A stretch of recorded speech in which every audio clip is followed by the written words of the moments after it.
भारत में साधु संतों की परंपरा बड़ी अजीब ढंग की रही है।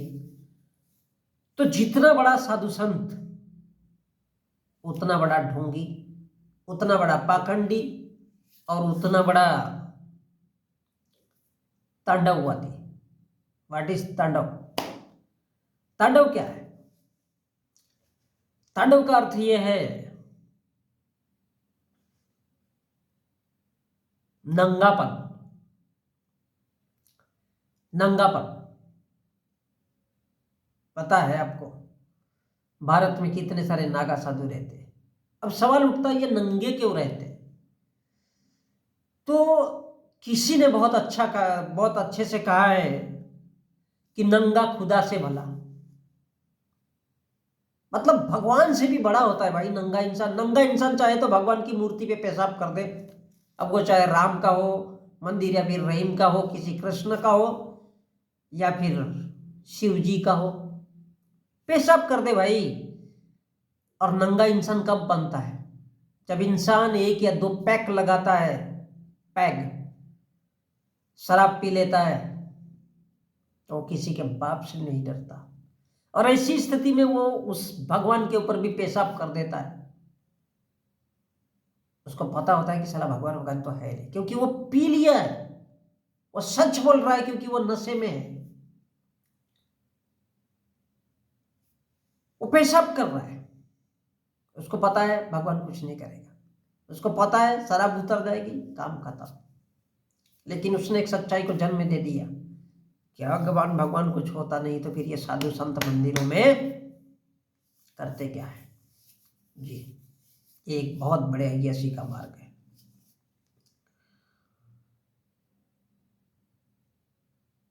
भारत की महिलाएं मंदिरों में इसलिए जाती है कि वो उनका पति उनको संतुष्ट नहीं कर पाता है, इसलिए वो मंदिरों में जाती है। किस लिए? कि पुजारी जी हम सज धज के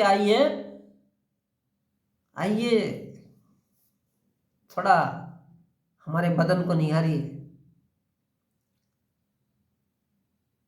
कड़वी जरूर है बातें।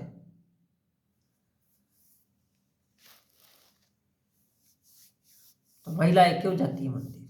अपनी शारीरिक संतुष्टि के लिए, भूख मिटाने के लिए। और वो जब साधु संत देख लेता है कि ये महिला के ये विचार है, इससे कोई बीमारी खाया जा रही, तो वो कहता है इसको अंदर ले लो भाई, 2 दिन लगेंगे। और वो 2 दिन में उसे रोक करके उसे जो करना होता है वो कर चुका होता है। अब भारत की महिलाएं भाई, उनके जिस्म के साथ खिलवाड़ करो, उनको अपनी उनके साथ अपनी हवस मिटा लो, क्या फर्क पड़ता है? क्योंकि सज धज के तो आती है। और जब महिला सज धज के आती है तो दुनिया का कोई भी पुरुष हो और कितना भी ईमानदार कहने के लिए बोले, पुरुष पुरुष होता है। खैर, तो नंगा खुदा से भला कैसे होता है? मतलब खुदा से बड़ा क्यों हो जाता है नंगा? नंगा क्या है? अब देखते हो एक पागल इंसान होता है, सड़क से घूमता है, रोड से घूमता है, और वो जब आगे चला जाता है, धीरे धीरे आगे जाता है, तो लोग उसको क्या सोचते हैं? अरे ये नंगा है, पागल है, इसके बराबर क्या होना है? जी, यही थ्योरी इसमें काम करती है। एक इंसान जिसके हाथ में तलवार हो, एक इंसान जिसके हाथ में त्रिशूल हो, एक इंसान जिसके हाथ में चक्र हो, ऐसा इंसान अगर बाहर निकल जाए तो लोगों को पता हो जाता है कि साला ये खुद ही शैतान है। ये अलग बात है कि हमारे देश में उनको मंदिरों में रखा गया और भगवान बोला जाता है। जिसके हाथ में चक्र हो, जो किसी की भी गर्दन काटने की हिम्मत रखता हो, जिसके हाथ में फरसा हो, कुल्हाड़ी हो, वो परशुराम माने जाते हैं, राम के अवतार। जिसके हाथ में तीर और धनुष हो, वो कौन हो गया?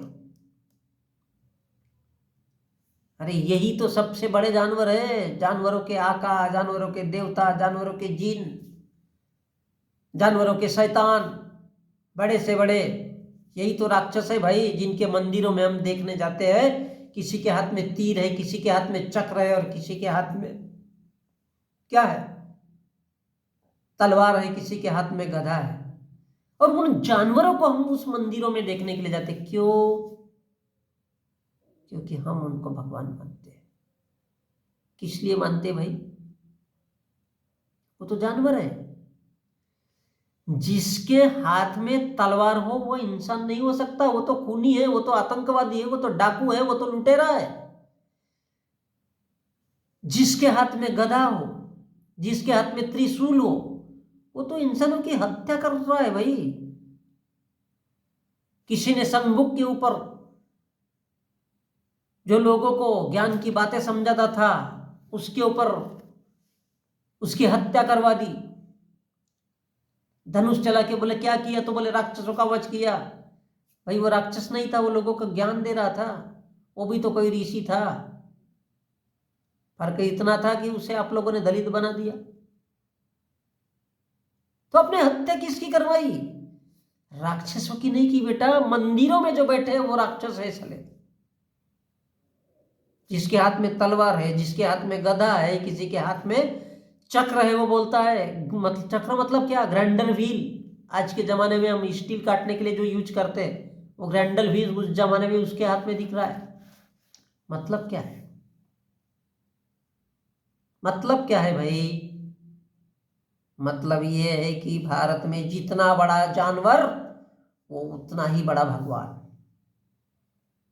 जो तलवार चलाता है उसको इस देश में भगवान माना गया है। उसको इस देश ने भगवान माना है। ऐसा मैं नहीं बाबा, भारत का हिंदुज्म कहता है, भारत का ब्राह्मणिज्म कहता है, भारत का सनातनी धर्म कहता है। क्या कहता है? जितना बड़ा ज्यादा जानवर, according to Constitution of India,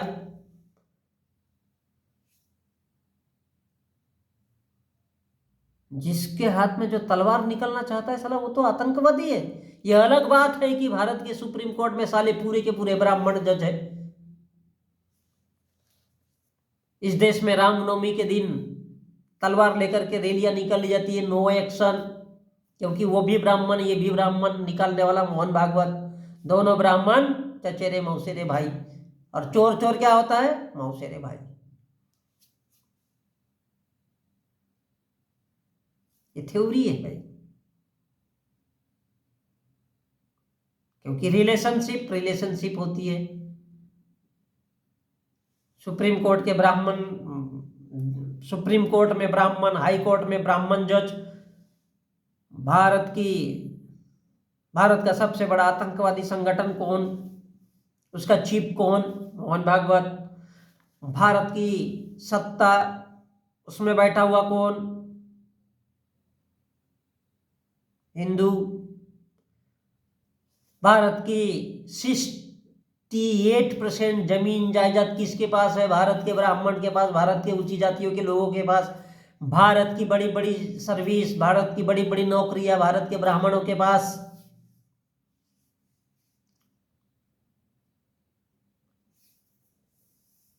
तो ये क्या है? जितना बड़ा साधु संत उतना बड़ा डकैत, उतना बड़ा लुटेरा, लेकिन वो पता भी नहीं चलने देगा। और भगवान का नाम दिखाएगा, उस जानवर का नाम दिखाएगा और आपके जेब से पैसा निकलेगा। जम्बूरे, कम ऑन, कम हियर बेटा।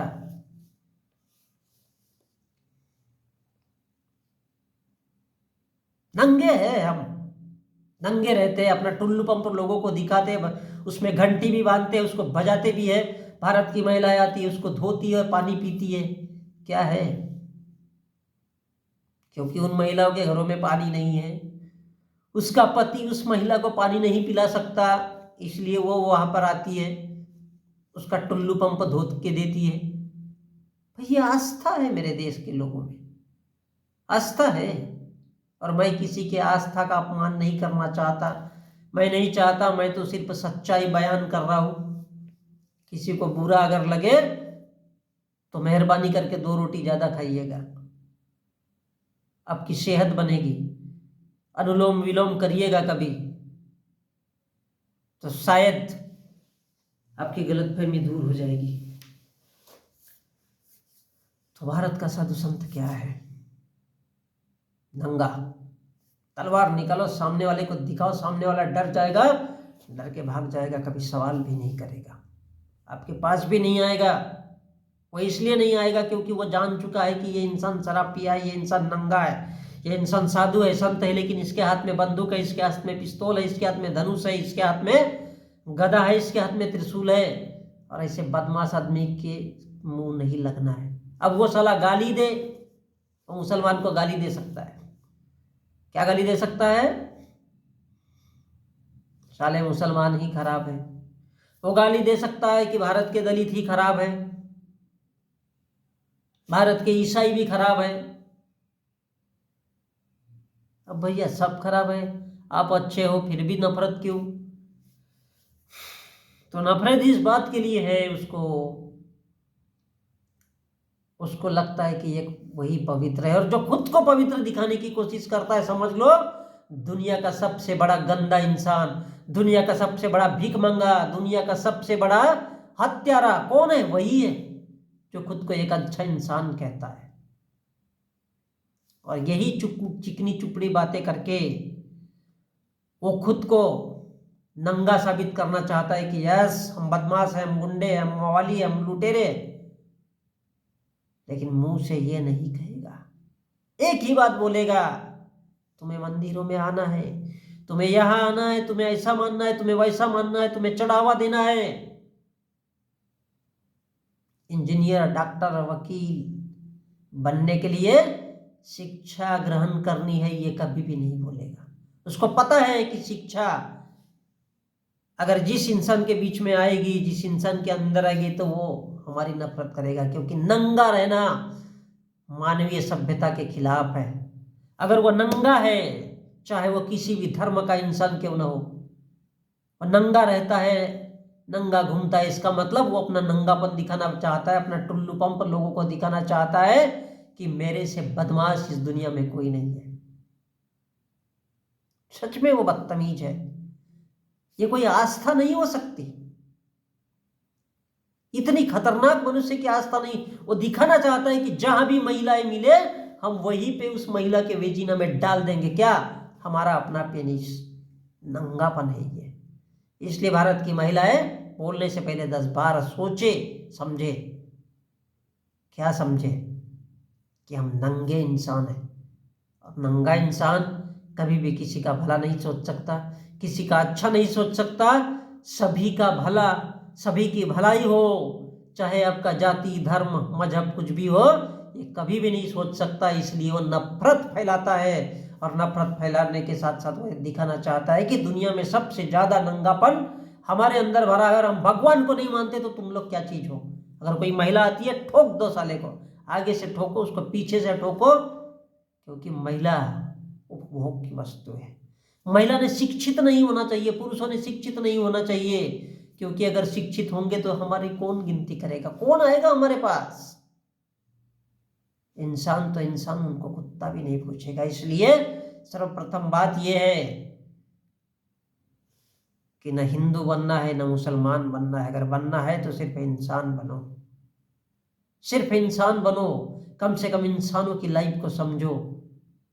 ये जानवरगिरी छोड़ो, ये दादागिरी छोड़ो, ये गुंडागर्दी छोड़ो, और ये धर्म का बकवास जिसको आप आस्था कहते हो, भगवान कहते हो, इसको भी छोड़ो। क्योंकि मनुष्य का जीवन शांति से जीने के लिए है,